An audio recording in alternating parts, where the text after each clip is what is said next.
Conservative forces. तो मैंने बताया था कंजर्वेटिव फोर्सेस में आप जो वर्क करते हो वो क्या होता है, वो सिस्टम की पोटेंशियल एनर्जी की फॉर्म में स्टोर हो जाता है। बट नॉन कंजर्वेटिव फोर्सेस में जो आप वर्क करोगे वो सिस्टम की पोटेंशियल एनर्जी की फॉर्म में स्टोर नहीं होगा। ओके, नॉन कंजर्वेटिव फोर्सेस के इफेक्ट में लॉस होगा बच्चों। जैसे फ्रिक्शन एक non conservative forces, conservative forces path independent होते थे, मतलब आप स्टेट 1 में हो और घूम करके कितना भी स्टेट 1 में आ जाओगे, समझ गए ना, आपका वर्क डन कितना रहेगा, 0। वर्क डन कितना रहेगा, 0। बट नॉन कंजर्वेटिव फोर्सेस में आप पाथ पर डिपेंड करेगा, जितना लंबा पाथ ट्रेवल करोगे उतना ज्यादा नॉन कंजर्वेटिव फोर्स एक्ट करेगा, और फोर्स एक्ट करता है तो क्या होता है, वर्क होता है। क्या होता है, वर्क होता है, ठीक है ना। तो non conservative forces definition, non conservative forces are the forces work done against which does not get conserved in the body in the form of potential energy. सीधी बात है ना, मतलब इसमें किया गया काम जो होता है बॉडी की पोटेंशियल एनर्जी की फॉर्म में स्टोर नहीं होता है। जैसे फ्रिक्शन जितना भी काम करेगा वो वेस्ट ही करेगा, फ्रिक्शन जो भी काम करेगा वो वेस्ट होगा, फ्रिक्शन के द्वारा किए गए काम को आप स्टोर नहीं कर सकते हो, वो वेस्ट ही होगा, समझ गए ना। बट स्प्रिंग पर आप जो काम करोगे वो स्टोर हो जाएगा, क्योंकि आप जो धक्का दोगे स्प्रिंग को वो आपको वापस मिलेगा। मगर फ्रिक्शन पर किया गया काम, आपने किसी चीज को घसीटा, इसको यहां से आप ले गए, तो फ्रिक्शन ने जितना काम किया वो एग्जैक्टली वेस्ट होगा। Okay, properties of non conservative force, first work done against these forces do not get conserved in the body in the form of potential energy. इसमें जो काम होता है वो पोटेंशियल एनर्जी की फॉर्म में स्टोर नहीं होता। Second part, work done against these forces always dissipated by being converted into the usable forms of energy like heat, sound and light. Okay, इसमें जो कुछ भी होता है आपका वर्क डन, फॉर एग्जांपल आप अपने दो हाथों को रगड़ेंगे तो यहाँ पर नॉन कंजर्वेटिव फोर्सेस एक्ट कर रहा है फ्रिक्शन, और आपकी हथेलियां गर्म हो जाती हैं। ओके, आपने दो पत्थर को टकराया, चिंगारी निकलेगी because of non conservative force. Work done against non conservative force is a path function. वो क्या था, स्टेट फंक्शन। वो क्या था, कहां से चले कहां तक चले, है ना। अगर जहां से चले वहीं आ गए तो वर्क डन 0, बट इसमें जहां से चल के वहीं आ गए तो वर्क डन 0 नहीं होगा, बल्कि आप बताओ पाथ क्या है, आपको इसमें पाथ बताना पड़ेगा। That's why work done against non conservative force is a path function, it is not a state function. Clear हुआ कि नहीं हुआ, बोलो, है ना।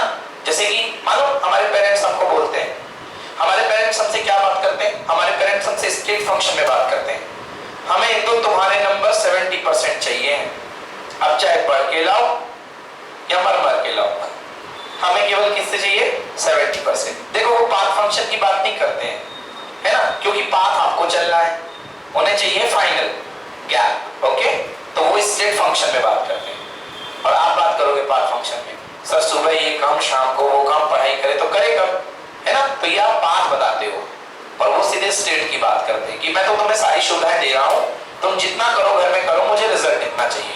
क्लियर हुई ना बात, yes. Work done against non conservative forces in A complete cycle is not 0। देखो कंजर्वेटिव फोर्सेस में वर्क डन क्या होता था बच्चों, 0, और नॉन कंजर्वेटिव में क्या होता है, नॉन 0। क्लियर हो गया ना। तो ये कंजर्वेटिव फोर्स समझ में आ गया। लिखे क्वेश्चन में, what is non conservative force, right its properties. खुद से बुक से पढ़िएगा, लिखिएगा, मैंने समझा दिया आपको। What is non conservative force and right its properties. Non conservative force क्या है और इनकी प्रॉपर्टीज बताइए। Okay, good evening. What are non conservative forces क्या है और इनकी प्रॉपर्टीज आपको बताना है। ओके, तो ये हो गया हमारे नॉन कंजर्वेटिव फोर्स और उसकी प्रॉपर्टीज। डन ना, चलो आगे चलते हैं। Yes, prove that work done against non conservative forces is a path function. लिखो question, prove that, relation develop करेंगे हम, prove that work done against a non conservative force, work done against a non conservative force is a path function. Path function. तो Nisha, gravitational force कैसा force है, conservative या non conservative, conservative. तो आपको याद होगा हमने लास्ट क्लास में किया था कि ग्रेविटेशनल फोर्स के एक्ट में, किस फोर्स के एक्ट में, ग्रेविटेशनल फोर्स के एक्ट में आपने इस पार्टिकल को यहां के यहां तक ले गए थे, याद आ रहा है कुछ, यहां से उठा के यहां तक ले गए थे, तो आपका वर्क डन कितना आया था, mgh, क्या आया था, mgh, याद आया ना, h upon g sin theta, h upon sin theta का मल्टीप्लाई किया था, sin थीटा से sin थीटा कैंसिल हो गया था, नहीं याद आ रहा, ओके चलिए देखिए ये याद आएगा आपको, हाँ अब कुछ याद आया, ऐसे इक्वल टू कल नहीं आया था आप भी, ओके ठीक कोई बात नहीं, तो कल हमने किया था ये काम, निशा आपको याद है, ओके तो कल हमने ये किया था कि अगर इस पार्टिकल को यहां से उठा करके यहां ले जाते हैं तो under the gravity work done कितना होता है, mgh, मतलब कोई मतलब नहीं है कि आप कहां से ले जा रहे हो, आप तो लेवल देखो, 0 लेवल से h लेवल पे ले गए और सीधे ले गए थे तो भी कितना वर्क हुआ था, mgh, यस और नो, कैसा इंक्लाइन मतलब इधर ले जाते, इंक्लाइन नहीं होता कभी तो इंक्लाइन है, हाँ तो इंक्लाइंड है तो h हाइट तक तो ले गए ना यहाँ तक, हाँ लेकिन अगर नहीं होता और तो भी ले जाते स्लाइड करते प्लेन पे, तो mg होता है, mg इनटू डिस्टेंस, नहीं तब क्यों होता, अगर आप इसको प्लेन पे स्लाइड करते तो जिस फोर्स से आप इसको खिसका रहे हो वो वाला फोर्स मल्टीप्लाइड बाय जितना डिस्टेंस खिसकाया वो होता, समझ में आया ना, बट अब आप इसको यहाँ ले जा रहे थे तो कल एक प्रोसेस की थी हमने और इसका हमने निकाला था आंसर कितना, mgh, under the action of gravity, इसको यहाँ से लेके यहाँ तक ले जाने में कितना वर्क डन करना पड़ता है, mgh, और सीधे में उठा के ले गए थे तो कितना वर्क डन करना पड़ता है, mgh, क्या क्या साबित हुआ था इससे, कि ये साबित हुआ था कि जो ग्रेविटेशनल फील्ड में किया गया वर्क है वो कैसा है, पाथ इंडिपेंडेंट, कैसा है, पाथ, सीधे ले गए तो भी mgh, सीधे आप ले गए बॉडी को ऐसे उठा करके तो भी mgh, ऐसा उठा करके ले गए सेम हाइट तक तो भी कितना है, mgh,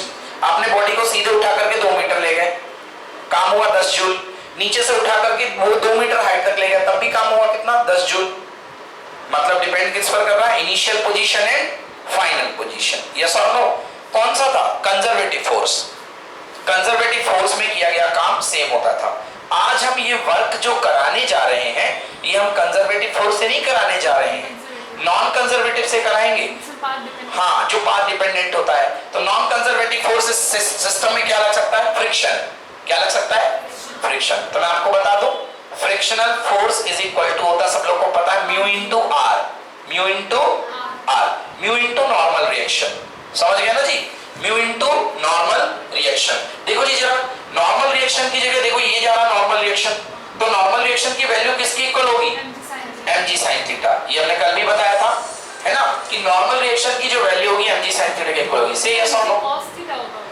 ये यस सॉरी बेटे बच्चों एक sin थीटा लिख दिया, this is cos theta, okay, ये कितना होगा अपने पास mg cos थीटा, क्लियर हो गया मेरी बात, हाँ या ना, आ गया ना समझ में, तो म्यू इंटू आर मतलब mg cos थीटा के इसका इक्वल होगा नॉर्मल, क्लियर हुआ कि नहीं हुआ, आ गया ना, तो किसके लिए, फ्रिक्शन फोर्स का फार्मूला होता है म्यू इंटू आर, अब ये डिस्प्लेसमेंट इतना ट्रेवल किया ना, तो वर्क इज इक्वल टू होता फोर्स इनटू डिस्प्लेसमेंट, मगर देखो है ना, work is equal to force into displacement, अब इस क्वेश्चन को हम सॉल्व करते हैं, स्टार्टिंग करेंगे पहले, तो क्वेश्चन लिख लिया आपने, हाँ अंशिका 5 नंबर ले आई है, ओके उसकी दादी की डेथ हुई तो उसने मैसेज किया था, ठीक, तो consider a body of mass m which is required to be lifted to a height h by pushing it up in the rough inclination, एक हमने मास m मान लिया और इसको ऊपर की तरफ पुश करके घसीटते हुए ले जा रहे हो, तो हमें अपना काम नहीं निकालना है, हमें निकालना है फ्रिक्शन ने कितना काम किया, क्योंकि हम नॉन कंजर्वेटिव फोर्स पढ़ रहे हैं, तो जल्दी से ब्लॉक बना लो, हम लोग इस ब्लॉक को घसीट के ऊपर ले जाने वाले हैं, ब्लॉक बनाइए, तो sir mg sin theta friction एक ही डायरेक्शन में, mg sin थीटा फ्रिक्शन एक ही डायरेक्शन में नहीं है, ये हमारा फोर्स है, यस और नो, ये हमारा फोर्स क्यों है, क्योंकि नेचुरल इस पे mg sin थीटा लग रहा है, अगर बॉडी पे हम रख देंगे तो बोलो यस और नो, अब हम यदि बॉडी को स्लाइड करना चाहते हैं, अगर हम बॉडी को स्लाइड करना चाहते हैं तो जितना फोर्स यहाँ है उतना फोर्स यहाँ लगाना पड़ेगा कि नहीं लगाना पड़ेगा, लगाना पड़ेगा ना, अदरवाइज बॉडी नीचे गिर जाएगी, यस और नो, बॉडी क्या हो जाएगी, नीचे गिर जाएगी, तो जितना फोर्स ये लग रहा है उतने फोर्स से हमको इसको खींचना पड़ेगा, बोले यस, अब जैसे ही हम ये अप्लाई करेंगे साथ में क्या लगेगा, फ्रिक्शन फोर्स, क्योंकि हम मूवमेंट देंगे, कौन सा फ्रिक्शन, काइनेटिक फ्रिक्शन, कौन सा फ्रिक्शन, काइनेटिक फ्रिक्शन, से यस और नो, ओके, चलिए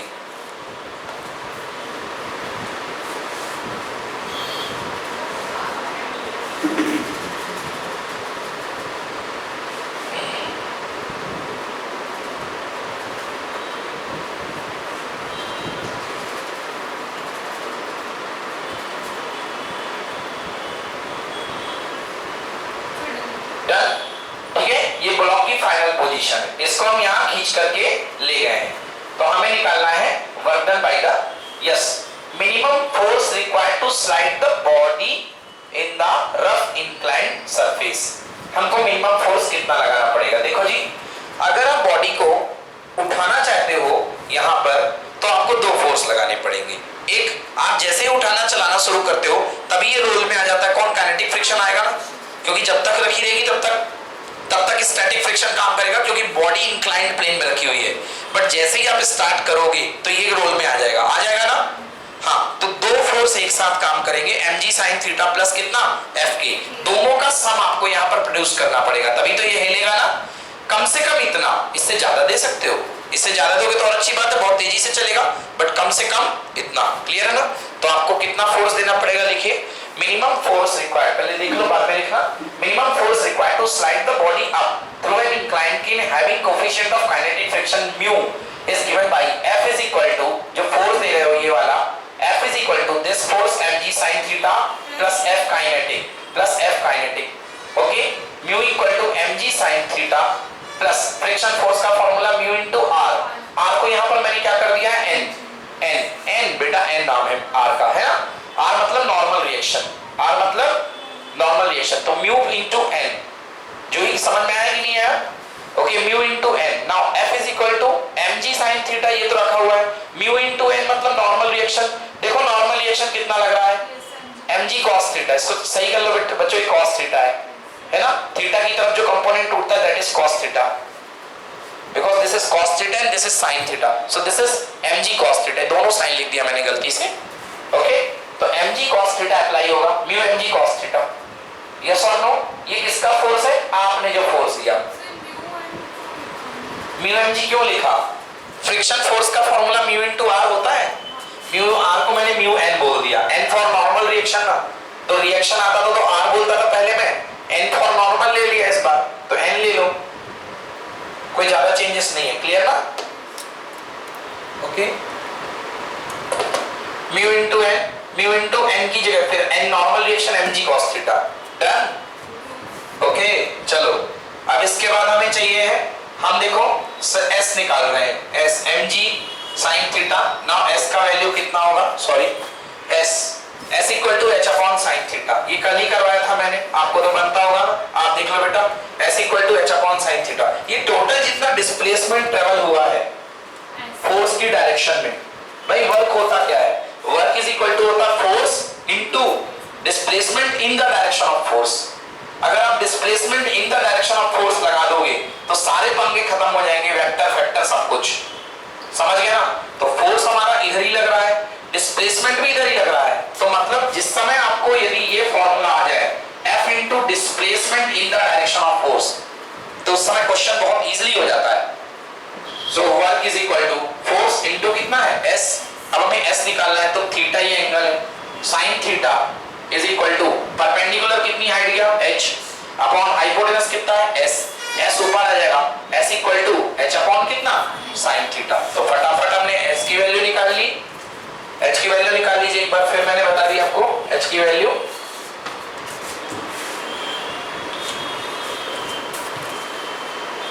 h equal to s upon sin theta. Now work done, okay, कितना डिस्प्लेसमेंट देना है? s displacement, hence work done moving the body up incline। तो चलिए देखिए वर्क डन निकालते हैं हम।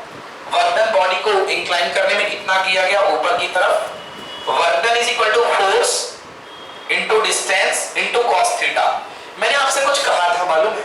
मैंने कहा था cos थीटा का पंगा पूरा खत्म हो जाता है। एक्चुअली इसीलिए मैंने कहा था क्योंकि उसका फार्मूला ही है।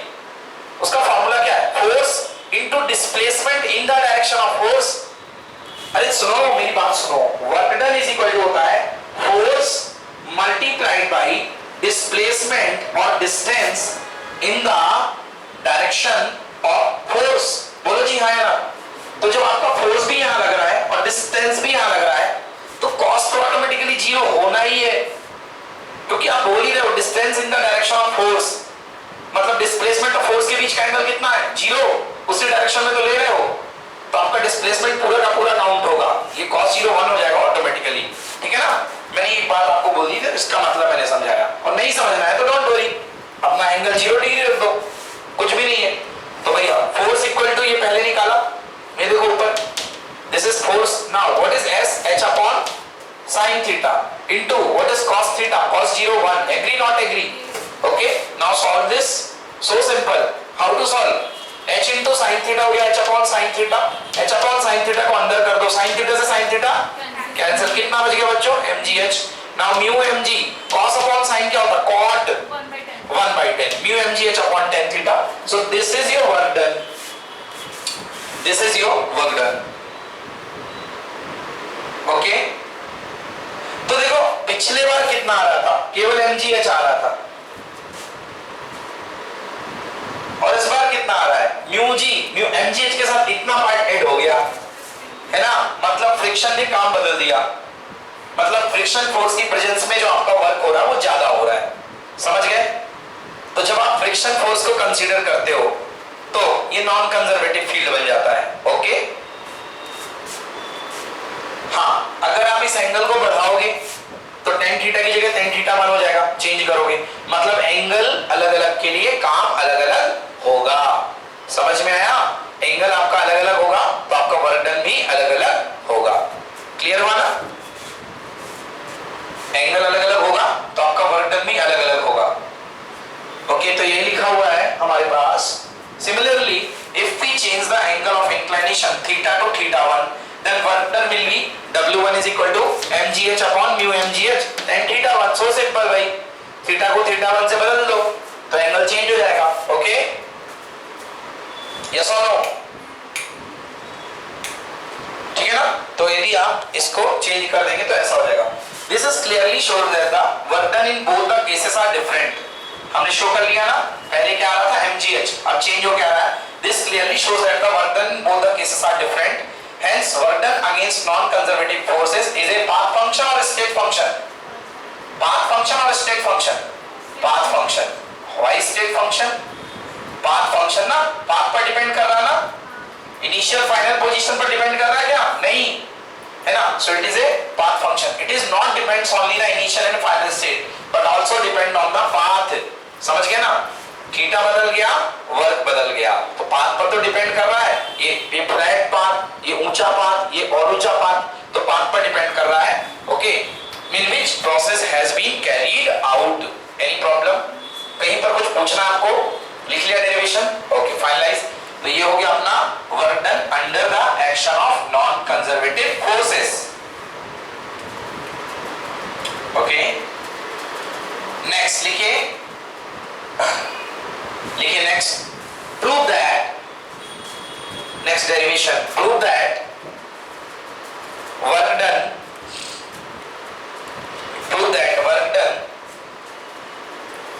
work done against non-conservative forces in a complete cycle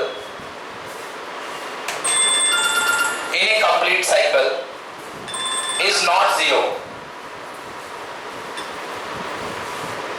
Prove that the work done against non-conservative forces in a complete cycle is not zero. अच्छा, कंजर्वेटिव फोर्सेस में मैंने बताया था, अगर आप कुछ दूरी तक जाओ h हाइट तक और वापस आओ तो वर्क डन कितना होता था? जीरो, वहीं तक वापस आ जाते थे, है ना? एक होता था पॉजिटिव वर्क, एक होता था नेगेटिव वर्क, है ना? जो ही एक आया था mgh, दूसरा क्या आया था? Minus mgh। Total work done W1 plus W2 equal to 0। हमने डेरिवेशन किया था कि ग्रेविटी में उसी पॉइंट से जाकर के उसी पॉइंट तक आने में किया गया काम कितना होता है? 0। बट कब? जब आप under the conservative force act करते हैं। अब यहां पर आप एक नॉन कंजर्वेटिव फोर्स को कंसीडर करेंगे और आप जाएंगे आगे और वापस आएंगे और आपको बताना है कि वर्क डन कितना होगा। क्लियर है? चलिए देखते हैं। तो क्या बेस्ट हम नॉन कंजर्वेटिव फोर्सेस कंसीडर कर सकते हैं यहाँ पे? Friction force. अब देखो इस बार इंक्लाइंड प्लेन नहीं है, इस बार कैसा प्लेन है? फ्लैट प्लेन है ना? सरफेस है एकदम plane. Consider a body displaced slowly on a rough horizontal plane through the displacement s from a to b. आइए बॉडी को a से लेकर के b तक खसकाते हैं। खसकाया हमने बॉडी को, हमने a से लेकर b तक खसकाया, फ्रिक्शन फोर्स F लगाया और इधर की तरफ तुरंत काम करने लग गया क्या? Frictional force. ये अपना मेन फोर्स है और जैसे ही आपने बॉडी को खसकाया तो आपका क्या काम करने लग गया, फ्रिक्शन फोर्स। क्या होता है, mu into R, mu into R. यहां पर आर की जगह मैं क्या ले लिया हूं, एन, तो ये बन जाएगा म्यू इंटू एन। अब आपको पता है, मैंने बोला था जब भी आप सरफेस प्लेन है तो mg किसको बैलेंस करता है, n को, तो इस बार क्या होगा, n equal to mg। Clear हुआ ना।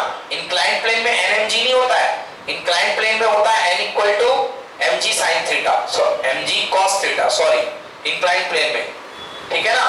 बट यहां पर क्या होगा, n equal to mg। Clear हो गया। अब इसको इधर से स्लाइड करके आप करते करते करते करते s डिस्टेंस पर लेकर के आ गए हैं। ओके, इधर पे फोर्स अभी भी, मतलब यहां पर लग रहा है फोर्स कांस्टेंट और यहां पर फ्रिक्शन भी कांस्टेंट लग रहा है, n है नॉर्मल रिएक्शन। अब आपको देखना है कि वर्क डन कितना होगा, फिर आप वापस लेके आते हैं इसको, पहले फॉरवर्ड गए हैं फिर बैकवर्ड गए, तो आपको बताना है टोटल वर्क डन कितना, जीरो होगा कि नहीं होगा, ठीक है ना। चलिए देखते हैं, minimum force required to move the body. Okay, minimum force required to move the body. देखिए आपको कितना फोर्स चाहिए बॉडी को रिक्वायर मूव करने के लिए, मैंने बताया था अगर आप चाहते हैं बॉडी तब तक मूव नहीं होगी, याद करिए आपको मैंने फ्रिक्शन पढ़ाया था, जब तक कि आप उसका लिमिट को क्रॉस ना कर दें, याद आया। और वो लिमिटिंग फ्रिक्शन क्या होता था, mu into R, mu into N. तो कम से कम आपको इसके बराबर फोर्स तो लगाना पड़ेगा। यहां पर आप कहोगे सर बराबर से क्या होगा, अरे बराबर होगा तो मान लो ये 20 न्यूटन का पीछे दे रहा है, आपने 20 न्यूटन का आगे दे दिया, तो -20 से +20 क्या हो गए, कैंसिल। बॉडी पर नेट फोर्स कितना हो गया, 0। समझ गया ना, तब तो बॉडी मूव कर सकती है ना एक तरफ, यस और नो, आ गया ना, है ना। बैलेंस सिस्टम हो जाएगा, और बैलेंस सिस्टम में याद करिए, बैलेंस सिस्टम क्या कहता है, if a body is in rest it will be in rest, if a body is in motion it will be in motion। तो आपने इसको हल्का सा मोशन दे दिया तो वो यूनिफॉर्म रेट से मोशन करता रहेगा। क्लियर हुआ ना। चलिए तो देखिए कितना लगेगा, minimum force equal to mu R और mu N that equal to mu mg force लगेगा। ओके, आपका ये म्यू mg फोर्स लगेगा।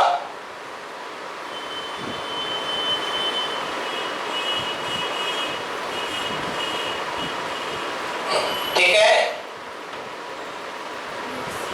Now work done by the body in displacement s, तो s से डिस्प्लेसमेंट करने में किया गया काम, लास्ट कंडीशन में देखो भाई, इक्वल टू s से आपने डिस्प्लेसमेंट किया है, कितना फोर्स लगाया, इस फोर्स को देखना प्लीज, उसको मत देखना।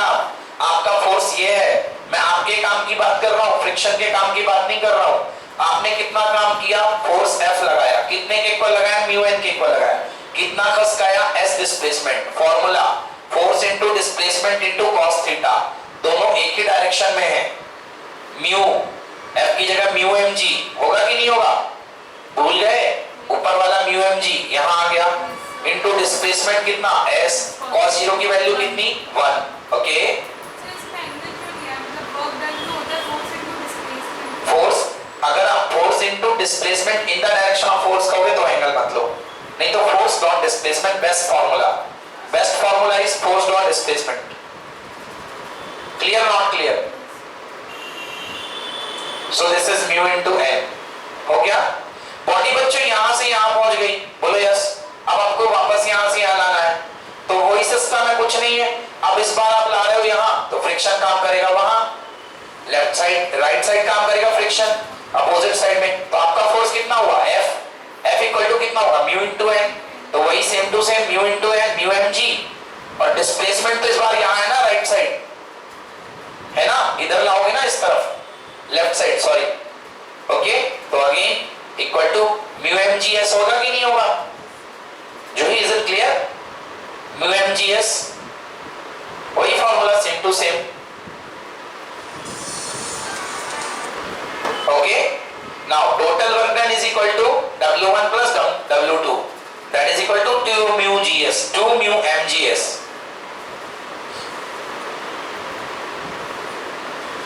Okay, तो work done क्या हो रहा है, ऐड हो रहा है, जस्ट डबल हो रहा है।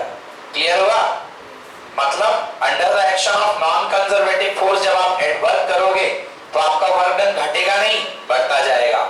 क्लियर है, वर्क डन आपका बढ़ता जाएगा। ठीक है, मतलब आप अपनी हाथ की सरफेस को अपने हाथ के एक सरफेस के ऊपर रखो, पहले यहां किया हीट बढ़ेगी, पीछे किया हीट घटेगी नहीं बढ़ेगी, डबल हो जाएगी just, okay, because friction force is acting and that is non conservative force. Any problem? आगे अच्छे से समझ में? तो हमारा वर्क हो गया, एनर्जी हो गया। Now we moving with the third segment, power. लिखिए power, third point is power, okay. Now tell me कि दो स्टूडेंट हमारे पास ये बैठे हुए हैं। मैंने कहा कि फर्स्ट स्टूडेंट निशा के पास एनर्जी है 50 जूल का। कितने जूल का? 50 जूल एनर्जी निशा आज खाना खा करके स्टोर करके आई है, ओके। एंड इधर मुस्कान का जो एनर्जी है वो है 100 जूल का। कितने जूल का? 100 जूल का। वो ज्यादा एनर्जी लेकर के आई है, ओके। बताओ मेरे को पावरफुल कौन होगा, निशा या मुस्कान? अच्छा, कौन होगा पावरफुल? अच्छा, निशा ज्यादा पावरफुल होगी। अच्छा ये बताओ ज्यादा एनर्जी फुल कौन है? ये है, बिल्कुल सही है, मुस्कान ज्यादा एनर्जी फुल है। मगर पावरफुल का मतलब ये नहीं। अब देखो कैसा होता है पावरफुल का मतलब। मैंने मुस्कान को कोई टास्क दिया, दोनों को कोई टास्क दिया, यही टास्क को, इसी टास्क को कोई टास्क दिया मैंने कहा जाओ छत से नीचे से लेके जाओ बाल्टी, और तुम्हारे पास जितनी जितनी एनर्जी है उसमें तुमको काम करना है, नीचे से लेके जाओ ऊपर बाल्टी रख के आओ तुम। तो मुस्कान ने, उस निशा ने उसी काम को कर दिया 5 सेकंड में। कितना कर दिया? 5 सेकंड में। और आपने इसी काम को किया 50 सेकंड में, आराम आराम से चढ़ते हुए, बातचीत करते हुए लोगों से, सबसे, हाँ भाई 2-4 सेल्फी लेते हुए, है ना, पिकिंग अप बाल्टी इन द रूफ, ऐसा कुछ करते हुए आपने उसको रखा टैग करके, है ना, हाँ ऐसा। तो अब देखिए क्या हो रहा है, एनर्जी इसके पास कम है, ये 5 सेकंड में ये काम कर रही है। एनर्जी आपके पास बहुत ज्यादा है, जस्ट डबल है, बट आपका काम देखो 50 सेकंड है। अब मैं पावर की बात करता हूँ। एक्चुअली पावर का मतलब ये नहीं कि आपके अंदर एनर्जी कितनी है, आपकी एनर्जी खत्म करने की रफ्तार कितनी है ना, आप कितनी जल्दी एनर्जी को, उसी को बोलते हैं बर्बादी, उसी को बोलते हैं कंज्यूम, उसी को बोलते हैं कंजम्पशन, उसी को बोलते हैं यूटिलाइज। अगर आप घर में इधर उधर घूम रहे हो तो पेरेंट्स बोलते हैं क्या यार अपना टाइम बर्बाद कर रहे हो, है ना, बट आप पढ़ते हो तो बोलते हैं अरे ये तो टाइम यूटिलाइज करता है। टाइम वही है बट मायने बदल जाते हैं, एनर्जी वही है, तरीके बदल जाते हैं। बात करके एनर्जी आपकी यूटिलाइज होती है कि बर्बाद होती है, आप जानते हो। पढ़ करके यूटिलाइज होती है, बात करके बर्बाद होती है, घूम घाम करके, ऐसे, है ना। तो कंज्यूम, कंजम्पशन कह लो। अब देखता हूं मैं इन्होंने अपनी एनर्जी कैसे यूटिलाइज करी है, कंजम्पशन करी। तो यूटिलाइज हो रही है, वो कंजम्पशन कर रही है, वो तो डिपेंड करता है कि आपकी एक्टिविटी क्या है, ठीक है ना, वो एक्टिविटी पर डिपेंड करता है। तो देखिए आपकी एनर्जी के खत्म होने का रेट क्या है। रेट मतलब with respect to time, rate मतलब विद रिस्पेक्ट टू टाइम। तो आपका एनर्जी टोटल है कितना? 50 जूल। 50 जूल आपका एनर्जी है, और आपने कितने सेकंड में खत्म कर दिया? 10 सेकंड में। मतलब आपका कंजम्पशन है 10 जूल पर सेकंड। मतलब आप 1 सेकंड में 10 जूल एनर्जी खर्च कर देते हो। 1 सेकंड में कितनी जूल एनर्जी खर्च करते हो? 10 जूल। बच्चों this joule per second is called what. क्या कहते हैं इसको? What. He joule per second जो है, मतलब आप हर सेकंड में कितनी एनर्जी बर्न कर रहे हो, दैट इज कॉल्ड वॉट। ये लोग जितने लोग सुबह जॉगिंग करते हैं ना, ये एनर्जी बर्न करते हैं पर सेकंड, है ना, ये लोग एनर्जी बर्न करते हैं।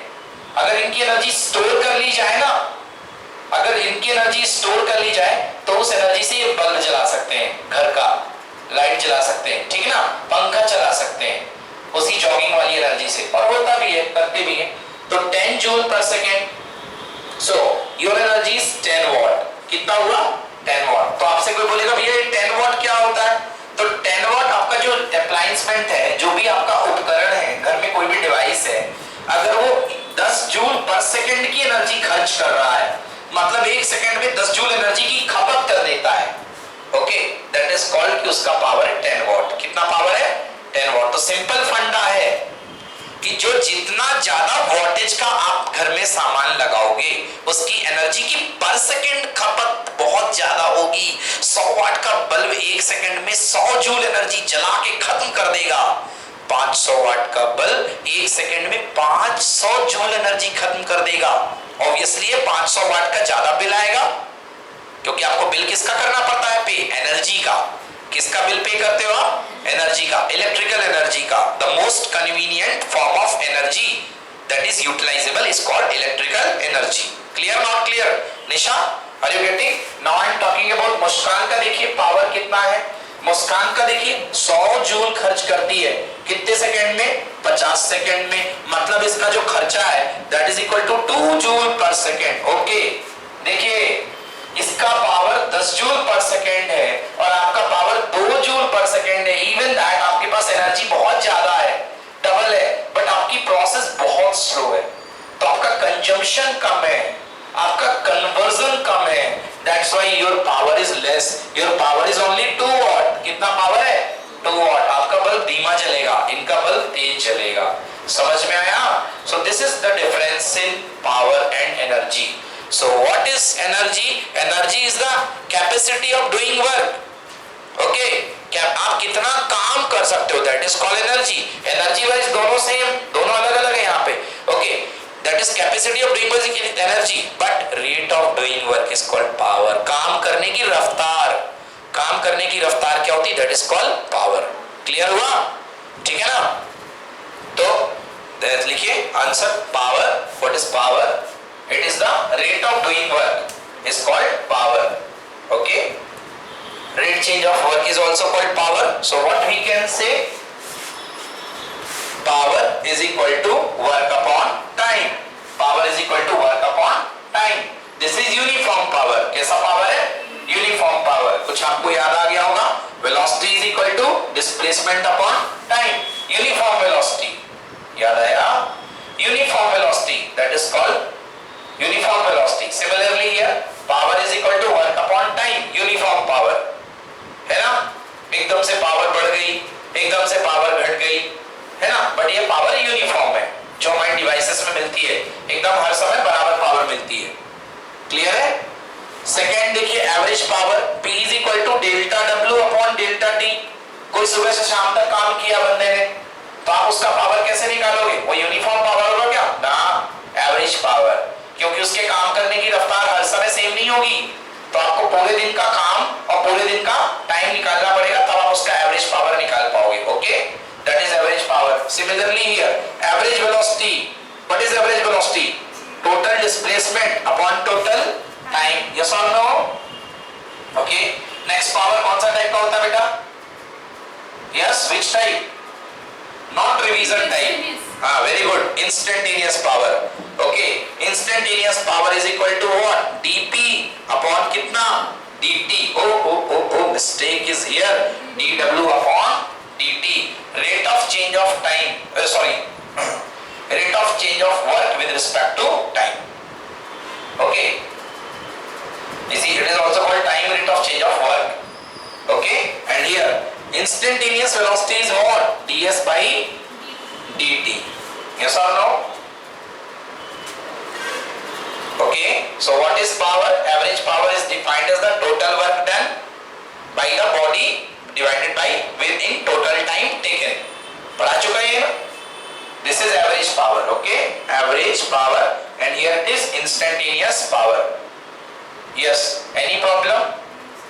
Okay, now you all know dw is small work done under the constant force. What is a small work done? Yes, Nisha, under the constant force, what is a small work done? Under the constant force, what is a small work done? dw is equal to what? Sir, dw Is equals to? Sir, the integration of No, I am not asking about w. How you write their integration? Integration मतलब पूरा work आ जाएगा बेटा। dw पूछा मैंने, छोटा सा work कितना होगा? Sir, f। Yes, very good। fx or dx? fx into dx, fx dot dx. Yes or no? F is the function of displacement. More correct, most correct. It is f dot ds. Yes or no? It is f dot ds. नहीं है समझ में? पहला chapter, पहले दिन का class, f dot ds, small work done. Jui, is it clear? Work done, small work done, थोड़े से फोर्स से खिसकाते हैं, फोर्स तो एफ ही लगेगा, बट खिसकाया कितना? ds, है ना? फिर बाद में इसको इंटीग्रेट कर देता हूं, पूरा आपको याद होगा, इसी को dx लिख देता हूं, don't worry, it is s और x, whatever you want you can take, जो मन में आए ले लो, है ना? इंस्टेंटेनियस पावर निकालनी है ना भाई, तो इंस्टेंटेनियस में तो छोटा सा ही काम लेना पड़ता है, तुरंत का एकदम। चलिए आ जाइए यहां से। नाउ इंस्टेंटेनियस पावर मैंने आपको क्या पढ़ाया, मैंने पढ़ाया dw अपॉन कितना dt। dw का वैल्यू रख दूं f डॉट ds अपॉन कितना dt, कर दो इसके फेवर में इसको, है ना। सो this is f dot ds by dt। ये क्या है भैया, ये वेलोसिटी है। कौन सा वेलोसिटी, इंस्टेंटेनियस वेलोसिटी। सो हमारे पास आ गया instantaneous power is equals to force dot velocity. कौन सा वाला, इंस्टेंटेनियस वाला। Okay, so this is instantaneous power, तुरंत की power. Force dot instantaneous velocity. Okay, Glucon D पाइए इंस्टेंट एनर्जी, बट हम बात कर रहे हैं इंस्टेंटेनियस पावर की। ओके, इंस्टेंटेनियस एनर्जी तो मिल गई, खर्च करना आपकी मर्जी है। ग्लूकॉन डी पी के भी सो जाओ, तुम्हारी मर्जी, समझ गए ना, बट खर्च करना आपके ऊपर है। एनी प्रॉब्लम, हो गया ये, ठीक है ना। ओके, ये हो गया। एक और अच्छी चीज देखो मैं आपको यहां पर बता रहा हूं, ये हो गया, ठीक है। F इक्वल टू, ओके चलो देखो, अभी आपने देखा power is equal to dw by dt। डरने की कोई बात नहीं है, ये भी स्केलर है, ये भी स्केलर है, पावर भी स्केलर है। थोड़ी देर के लिए आपको राहत मिल गई। अब देखिए, यदि मैं पावर टाइम के साथ बदले, इंस्टेंटेनियस पावर है, देखो भाई साफ साफ बात है, पावर इज इक्वल टू आ रहा है dw बाई dt, मतलब समय के साथ बदलाव हो रहा है, समय के साथ बदलाव हो रहा है। तभी तो टाइम नीचे है, टाइम तभी तो नीचे है ना डिनोमिनेटर में, बिकॉज टाइम के साथ चेंजेस आ रहे हैं। यस और नो, टाइम के साथ चेंजेस आ रहे हैं, तभी तो टाइम डिनोमिनेटर में है। अब देखो, पावर के साथ dt को ला दो, तो यहां पर क्या आएगा dw। पावर के साथ dt आ गया, मतलब यहां पर क्या आ गया dw। अब यहां पर बच्चों ये पावर कैसा होगा, किसका फंक्शन होगा पावर, बोलो बेटा, टाइम। वेरी गुड, टाइम का फंक्शन, क्योंकि पावर टाइम के साथ बदल रहा है यहाँ पे, तो पावर टाइम का फंक्शन होगा। चलिए, तो मैं टोटल वर्क डन निकालना है, तो dw का इंटीग्रेशन कर दिया। शुरुआत में काम कितना था, नहीं करो उसको, कोई दिक्कत नहीं है, यहां भी इंटीग्रेशन कर दो। चलो, स्टार्ट कहां से किया, t से, खत्म कहां पर किया, कैपिटल T तक। तो जीरो से लेके, सॉरी जीरो से लेके, स्टार्टिंग तो जीरो से होगी ना काम की, तो काम शुरू करने से लेकर के काम खत्म करने तक का वर्क निकालना हो, तो पावर को टाइम के रिस्पेक्ट में इंटीग्रेट कर दीजिए। Work done is equals to integration of power with respect to time, most important. Clear, not clear? Okay, clear हो गया ना।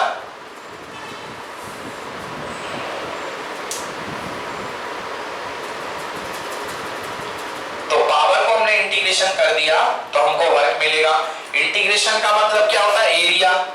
इंटीग्रेशन का मतलब क्या, एरिया। तो power axis, power time graph का एरिया क्या देगा, वर्क। सिंपल, यहां पे ले लीजिए पावर और यहां पे लीजिए टाइम।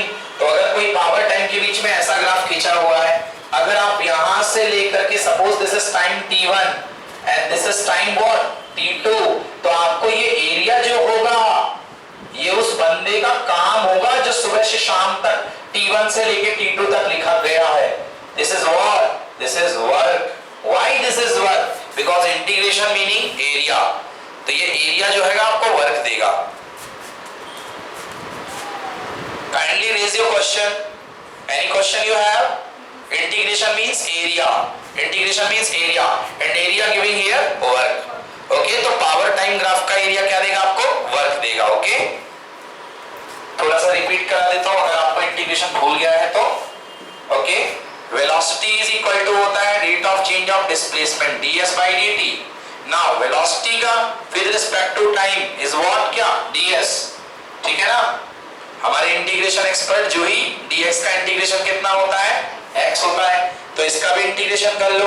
वेलोसिटी का टाइम के साथ इंटीग्रेशन ds, आंसर क्या आएगा, s। क्लियर हुआ। So what is this, velocity time का इंटीग्रेशन, मतलब वेलोसिटी एक्सिस का और टाइम एक्सिस का ग्राफ का जो एरिया होगा, एरिया वेलोसिटी टाइम एक्सेस का ग्राफ का एरिया आपको क्या देगा बच्चों? डिस्प्लेसमेंट देगा। पता है ना, मैंने काफी पढ़ाया ना आपको। वेलोसिटी टाइम ग्राफ का एरिया क्या देगा? डिस्प्लेसमेंट। अगर ग्राफ का एरिया ऊपर जाएगा तो डिस्प्लेसमेंट पॉजिटिव, ग्राफ का एरिया अगर नीचे चला जाएगा तो डिस्प्लेसमेंट नेगेटिव। सिमिलरली यहां पर अगर वर्क ऊपर जा रहा है तो वर्क पॉजिटिव, और अगर नीचे जाएगा तो वर्क नेगेटिव, क्योंकि वर्क पॉजिटिव नेगेटिव दोनों होता है। Clear not clear? Okay fine, clear हो गया अच्छे से? रेज योर क्वेश्चन, कोई क्वेश्चन बोलो प्लीज। नहीं है कोई डाउट? बिल्कुल क्लियर एकदम 100%। चलिए ओके जी, हाँ जी, ये तो मैंने पढ़ा दिया ना instantaneous power. Power instantaneous equal to, ये मैंने लिमिट बस नहीं लगाई, बाकी तो मैंने सब कर दिया है ना। मैंने इंस्टेंटेनियस पावर कैसे पढ़ाई? मैंने ऐसा पढ़ाया था कि भैया P इज इक्वल टू, मैंने डायरेक्ट लिख दिया था, थोड़ा सा सीख लो। P is equal to delta W upon delta T, कुछ देर का काम डिवाइडेड बाई कुछ देर का टाइम। अब मैंने कहा इंस्टेंटेनियस पावर बनानी है तो टाइम कितना हो जाता है निशा? टाइम को कितना कर देते हैं एकदम सिक्योर करके? 0 पल भर के लिए। Limit delta T tends to 0, time को एकदम कम कर दो तो इंस्टेंट पे बात होगी। Okay, delta W upon delta T, तो इनके नए नोटेशन हो जाते हैं। This is called dW by dt, right? dW by dt। सो ये तो कर चुके हैं हम। dW by dt is equal to f ds by dt, that is equal to f dot t, which is instantaneous power. Now write down efficiency.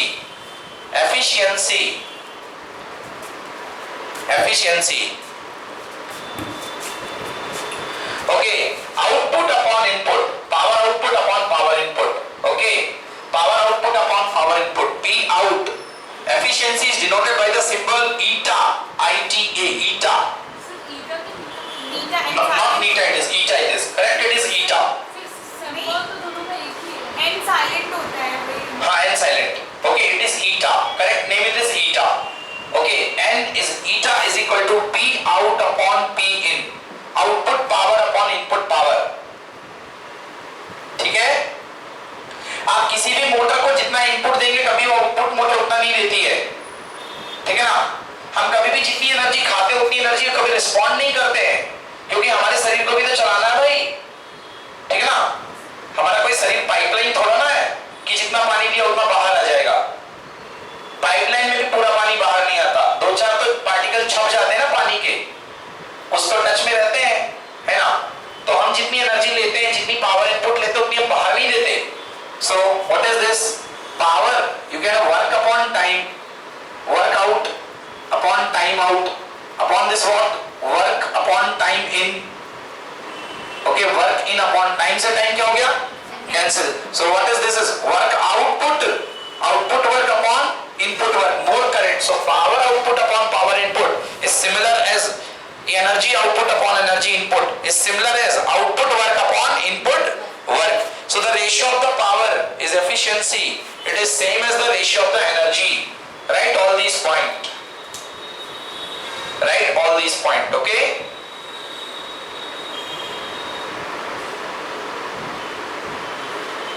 Eta is equals to output power upon input power. Energy output upon energy input equal to work output upon work input.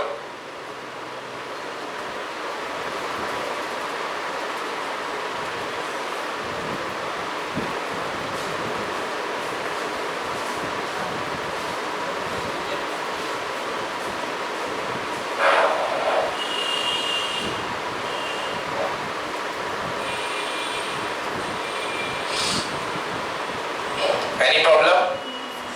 Fine. Okay, so it is so simple ना. Okay, now percentage efficiency so simple. किसी भी चीज में 100 का multiply कर दो ratio में तो क्या बन जाता वो? Percentage. That thing become percentage. Okay. So see, if I said that कि जूही ने 100 जूल एनर्जी खाना खा के ले लिए, 100 जूल एनर्जी, ओके, खाना खा करके ले लिए उन्होंने।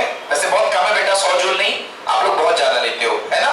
किलो जूल में आसपास होता है एनर्जी हमारा, kilo calorie, okay, and 1 calorie equal to 4.2 joule, okay. 1 calorie मतलब 4.25 जूल, 4.2 जूल 1 कैलोरी में, क्लियर है ना? तो बिस्किट लेना और देखना उसमें कितना कैलोरी है 100 ग्राम के बिस्किट में, उतने का 4.2 से मल्टीप्लाई कर देना और फिर पूरे मोहल्ले को बता देना आज मेरे पास इतना एनर्जी है। टकराना मत मुझसे, ठीक ना। एक पार्ले जी का बिस्किट लेके पूरा एनर्जी देखना उसमें कितना लिखा हुआ है, उसका 4.2 से मल्टीप्लाई कर देना। ओके ठीक है, ठीक है ना। तो ये हो जाएगा। तो आपके पास 100 जूल आपने एनर्जी लिया और 100 जूल एनर्जी आपने खाना खाया। 100 जूल एनर्जी खाना खाने के बाद आपने कन्वर्ट मुझे काम कितने जूल का करके दिया। आपने मेरे को, मैंने कहा कि एक काम करो कि ये बाल्टी लो, ये कोई पत्थर ले लो, है ना। आपके पास 1 किलोग्राम का पत्थर है, 1 केजी का पत्थर है। इसको जाकर के 10 मीटर नहीं 2 मीटर की हाइट पर रख दो। 2 मीटर यहां से उठा करके छत में ले जाओ, 5 मीटर ले लो। ओके, मैंने कहा 5 मीटर की हाइट पर रख दो। तो मास है कितना 1 केजी। ओके, हाइट कितनी है 5 मीटर। हाइट कितनी है 5 मीटर एंड जी कितना, ग्रेविटी कितना लगता है 10। कितना लगता है 10। तो ये तो इसने कहा जूही ने, सर आपने मेरे को बहुत भारी काम दे दिया है, मेरे को बहुत काम करना पड़ेगा सर, मेरे को mgh एनर्जी लेना पड़ेगा, वेस्ट करना पड़ेगा क्योंकि मैं उठा रही हूं बॉडी को, कॉन्फ़िगरेशन चेंज कर रही हूं, इसलिए मेरे को पोटेंशियल एनर्जी लेना पड़ेगा, बॉडी खाएगी। सो U = mgh। जूही ने तुरंत फिजिक्स लगाई, मास है 2, ग्रेविटी है 10 और हाइट कितने मीटर है 5 मीटर। ओ माय गॉड, ये तो पूरा खर्च हो गया।